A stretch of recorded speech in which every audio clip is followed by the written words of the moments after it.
Ka'baga tegindi, ammo hech narsani his qilmadi. Islom tarixida Harun ar-Rashid nomi bilan mashhur bo'lgan juda taniqli bir xalifa bor. U haqida ko'plab mashhur hikoyalar va ajoyib rivoyatlar yozilgan. Va Harun ar-Rashid haqiqatdan ham ulug'vor hukmronlik qilgan. Aytishlaricha, u bulutlarga qarab, xohlagan joyingga yomg'ir yog'dir, uning foydasi menga keladi der edi. Ya'ni yer yuzining juda katta qismi mening hukmronligim va tasarrufim ostida.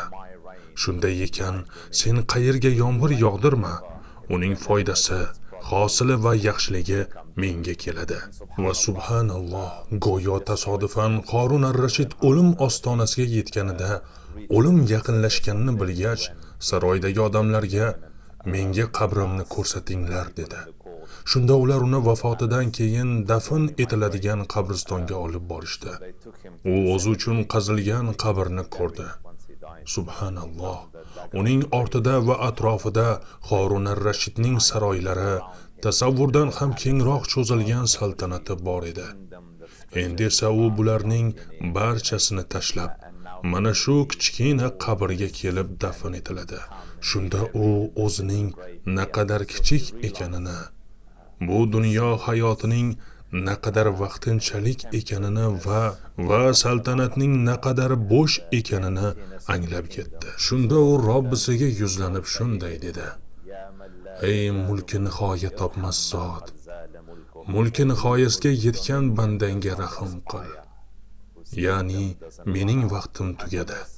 Men bularning barchasini tashlab sening huzuringga ketyapman.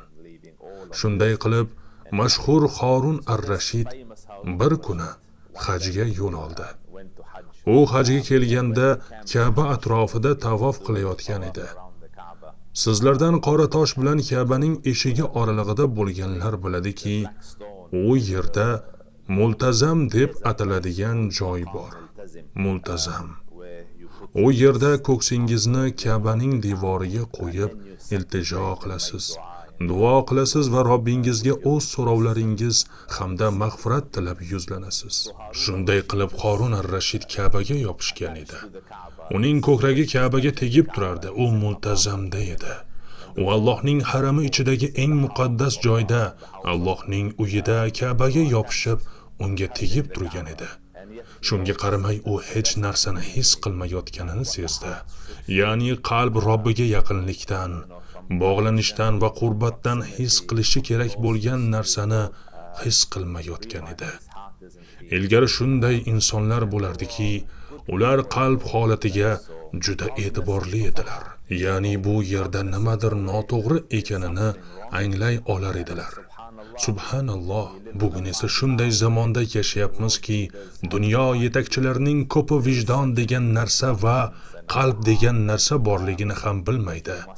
Va inson ichki dunyosini, qalbini asrash va unga g'amxo'rlik qilish zarurligini ham anglamaydi.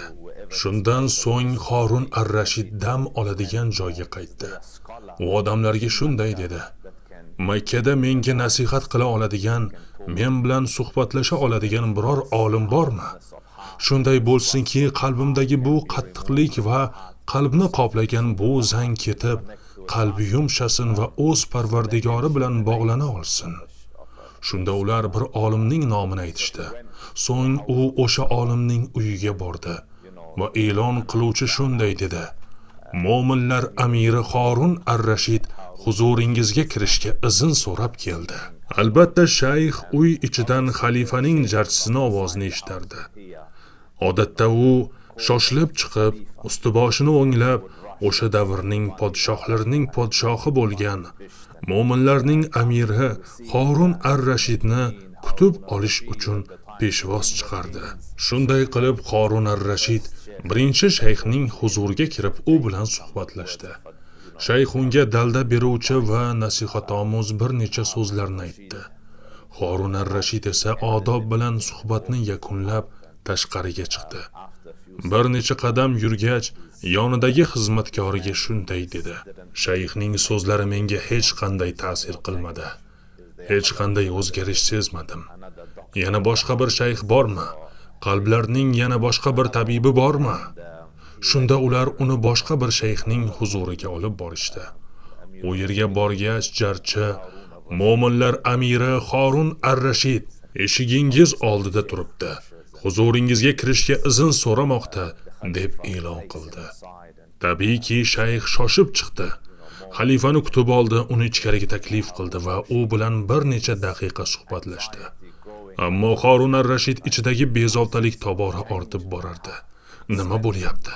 Qalbimda hali ham hech qanday o'zgarishni sezmayapman. U shayx bilan odob yuzasidan zarur bo'lgancha vaqt o'tkazdi. So'ng uzr so'rab tashqariga chiqdi va yonidagi odamiga shunday dedi: "Quloq sol. Bu ham menga unchalik foyda bermadi. Bu yerda yana boshqa bir olim bormi?" Xizmatkor unga: "Ha, bu yerda yana biri bor. Ammo u boshqalardan biroz farq qiladi. U Fuzayl ibn Iyoz" dedi. Shunda u: "Yuringlar, Fuzayl rahimahullohning huzuriga boramiz" dedi. Ular Fuzaylning eshigi oldiga borishdi. Fuzayl vaqtining ko'p qismini Alloh taologa ibodat qilish va yolg'izlikda ibodat bilan o'tkazar edi. U ibodat qilayotganda yonida turadigan kichkina bir chirog'i bor edi. Chiroq yonib turardi. U esa uyidagi xonasida ibodat bilan mashg'ul edi. Shunda jarchi mo'minlar amiri huzuringizga kirishga izn so'rab keldi deb ovoz berdi. Shunda Fuzayl: "Mening mo'minlar amiri bilan nima ishim bor? Nima uchun keldi?" dedi. Shunda jarchi aytdiki: "Ey mo'minlar, Allohga itoat qilingiz, Rasuliga itoat qilingiz va o'zlaringizdan bo'lgan amir, rahbar egalariga ham." U bu oyat bilan mo'minlar amirga itoat qilishni nazarda tutayotgan edi. U bu oyatni keltirib go'yo Fuzaylga osmondan berilgan amrga ko'ra xalifaga itoat qilishing kerak demoqchi edi. Shunda Fuzayl aytdiki: "Men hali Alloh va uning rasuliga itoatni to'liq ado etib bo'lganim yo'q. Sen esa meni bu kishiga itoat qilishga chaqiryapsan." Har holda Fuzayl istamaygina tashqariga chiqdi, lekin chiqishidan oldin chirog'ini o'chirib qo'ydi. Eshikdan chiqqanida atrof qorong'u edi. O'sha zamonlarda ko'cha chiroqlari bo'lmagan. Shunda Harun ar-Rashid qo'lini uzatdi va Fuzayl qorong'uda uning qo'lidan ushladi. U qo'lidan ushlagan paytda o'sha davrlarda hayot og'ir edi. Chunki o'sha davrda oddiy odam ko'p jismoniy mehnatni o'zi bajarishga majbur edi. U o'tin yorardi, jo'xori, suli yoki bug'doyni un va non uchun o'zi maydalardi. Shuningdek, ot yoki boshqa hayvonlarni ham o'zi parvarish qilardi. Shuning uchun oddiy odamning qo'li ko'p jismoniy mehnat sabab qo'pol bo'lardi. Ammo badavlat, kundalik yumushlarda o'zi hech narsaga qo'l urishga muhtoj bo'lmagan kishilarning qo'li ancha mayin bo'lardi. Agar ularning qo'lidan ushlasangiz, ko'chada, masjidda yoki boshqa joylarda odatda qo'l berib ko'rishadigan odamlarning qo'lidan farq qilishini darrov sezardingiz. Shunday qilib u Harun ar-Rashidning qo'lidan ushlaganida bu jismonan deyarli hech qanday og'ir mehnat qilmaydigan xalifaning qo'li edi. Shu sababli uning qo'li juda mayin va nozik edi. U qo'lidan ushlab turib shunday dedi: "Ey mo'minlar amiri, qo'llaringiz naqadar nozik ekan. Ular jahannam oloviga qanday bardosh beradi?" Shunda Harun ar-Rashid yig'lay boshladi. Rivoyat qilishlaricha, u yig'lagancha yerga yiqilgan. Bu voqeadan olinadigan birinchi xulosa shuki, ular qanday qilib namoz, ibodat, hayot va rizq-ro'ziga oid vazifalarni ado etish uchun jismonan sog'lom bo'lishga harakat qilsalar, qalblariga ham xuddi shunday, hatto undan ham ko'proq e'tibor beradilar. Ular Alloh taolo insonning tashqi ko'rinishiga qaramasligini yaxshi biladilar. Rasululloh sollallohu alayhi va sallamning hadislarida kelganidek, Alloh azza va jalla sizlarning qalblaringizga va amallaringizga nazar qiladi. Shuning uchun e'tiborimizning bir qismi qalbimizga qaratilishi kerak. Alloh taolo bizdan istaydigan barcha ulug' fazilatlar qalbda bo'ladi. Ulardan eng buyuklardan biri taqvodir. Rasululloh sallallohu alayhi va sallam muborak ko'kraklariga, ya'ni qalblariga ishora qilib shunday dedilar: "At-taqwa ha huna, at-taqwa ha huna." Taqvo mana bu yerda. Taqvo mana bu yerda, ya'ni taqvo qalblarda bo'ladi. Qalbga e'tibor berish, uni isloh qilish va tuzatishga harakat qilishda juda muhim usullardan biri shuki, bu juda muhim usul. Sizga Allohni eslatib turadigan, nasihat qiladigan, dalda beradigan va ogohlantiradigan bir insonni topishingizdir. Shunda qalb poklanadi. Qorun ar-Rashid Fuzayl ibn Yozni topdi.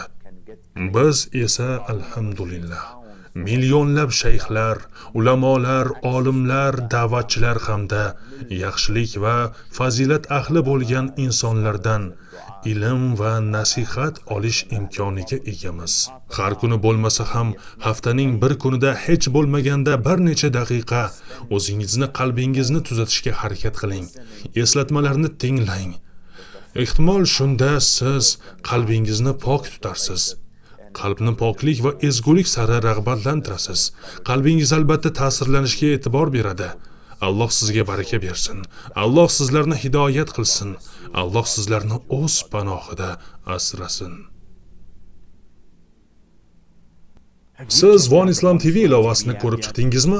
Agar hali ko'rmagan bo'lsangiz, mana uni ishlatadigan insonlarning ayrim fikrlari haqiqatdan ham arziydi. Tanlash uchun juda ko'p videolar bor va ularning barchasi reklamasiz. Bu juda ajoyib xizmat. Ishlayotganimda ham tomosha qilib olishim juda zo'r. Yaxshi ma'ruzalarni tinglayman va boshqa musulmonlar bilan bir joyning o'zida reklamalarsiz suhbatlasha olaman. YouTube'dan charchagandim. Bu ilova hayotimni o'zgartirdi. Bu ilova mukammal ekan. Har xil mavzularda tanlash uchun juda ko'p videolar bor. Alloh bu ilovani yaratganlarni munosib mukofotlasin. One Islam TV.